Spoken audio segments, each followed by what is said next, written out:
नमस्कार। आकाशवाणी जयपुर अजमेर से प्रस्तुत हैं प्रादेशिक समाचार।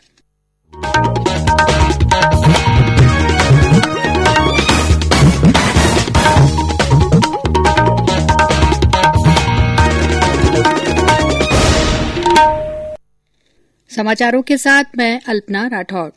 कोविड-19 महामारी की दूसरी लहर के दौरान आज देश में कोविड मरीजों की संख्या में कुछ कमी आई है। स्वास्थ्य मंत्रालय ने बताया कि पिछले 24 घंटे में 3,23,000 से अधिक कोविड मरीजों की पुष्टि हुई है। मरीजों की यह संख्या कल की तुलना में लगभग 30,000 कम है। इधर प्रदेश में कल कोरोना संक्रमण के 16,438 नए मामले सामने आए हैं। इनमें सबसे ज्यादा 2,878 संक्रमित जयपुर में मिले।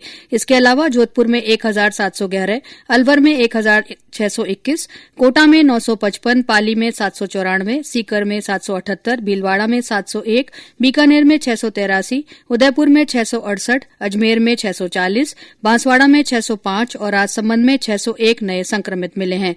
इसके साथ ही प्रदेश में अब तक 5,30,875 संक्रमित मिल चुके हैं। राज्य में कल कोरोना संक्रमण से 84 लोगों की मृत्यु हो गई। हालांकि इस बीच 6,416 लोग ठीक हुए हैं। राज्य में फिलहाल 1,46,640 सक्रिय मामले हैं।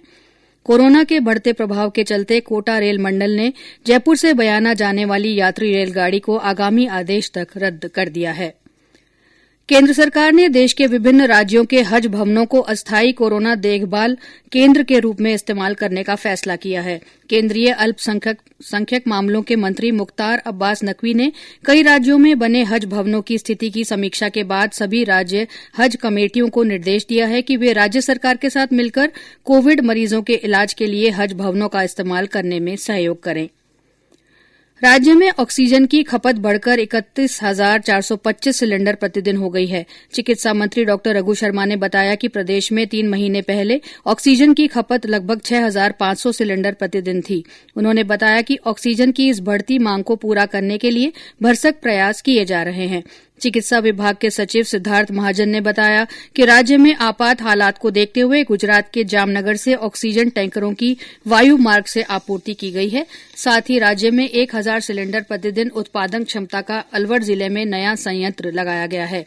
वहीं राजसमंद के दरीबा में भी 1,200 सिलेंडर प्रतिदिन क्षमता का संयंत्र शुरू किया जा रहा है।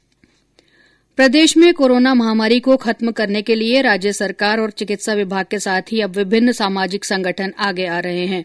सिरोही जिले के माउंट आबू में एक समाजसेवी सुधीर जैन के सहयोग से 20 लाख रुपए की लागत का ऑक्सीजन जनरेटर प्लांट शुरू किया गया है। इस प्लांट का उद्घाटन विधायक संयम लोढ़ा ने किया। माउंट आबू के ग्लोबल अस्पताल में लगाए गए इस प्लांट से रोजाना करीब 1,20,000 लीटर ऑक्सीजन का उत्पादन होगा। प्रदेश में लगातार कोविड टीकाकरण का काम जारी है। राज्य में कल 1,89,000 से ज्यादा लोगों को कोविड का टीका लगाया गया। इनमें 1,04,956 लोगों को पहली जबकि 84,260 लोगों को दूसरी डोज दी गई। स्वास्थ्य विभाग के अनुसार प्रदेश में अब तक 1,25,55,175 लोगों को कोविड का टीका लग चुका है। प्रदेश में जन अनुशासन पखवाड़े और कोविड गाइडलाइन की पालना के लिए राज्य सरकार और विभिन्न विभागों की ओर से विशेष प्रयास किए जा रहे हैं।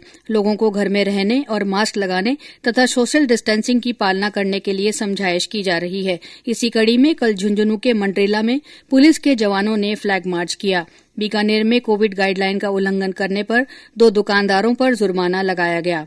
इसी तरह सवाईमाधोपुर में कोविड गाइडलाइन का उल्लंघन करने पर चालान काटे गए। आज हनुमान जयंती है। इस अवसर पर मंदिरों और घरों में हनुमान जी की विशेष पूजा अर्चना और रामचरितमानस, सुंदरकांड और हनुमान चालीसा के पाठ किए जा रहे हैं। हालांकि कोरोना संक्रमण को देखते हुए सामूहिक कार्यक्रम नहीं हो रहे हैं। इस मौके पर प्रधानमंत्री नरेंद्र मोदी, राज्यपाल कलराज मिश्र, मुख्यमंत्री अशोक गहलोत ने प्रदेशवासियों को शुभकामनाएं दी हैं। और अंत में कोरोना जागरूकता संदेश। कोविड-19 से बचाव और सुरक्षित रहने के 3 उपाय। मास्क लगाएं, 2 गज दूरी है जरूरी, सुरक्षित दूरी रखें, हाथ और मुंह साफ रखें। इसी के साथ प्रादेशिक समाचार बुलेटिन समाप्त हुआ। हमारा अगला बुलेटिन राजस्थानी में दोपहर 3 बजे प्रसारित होगा। नमस्कार।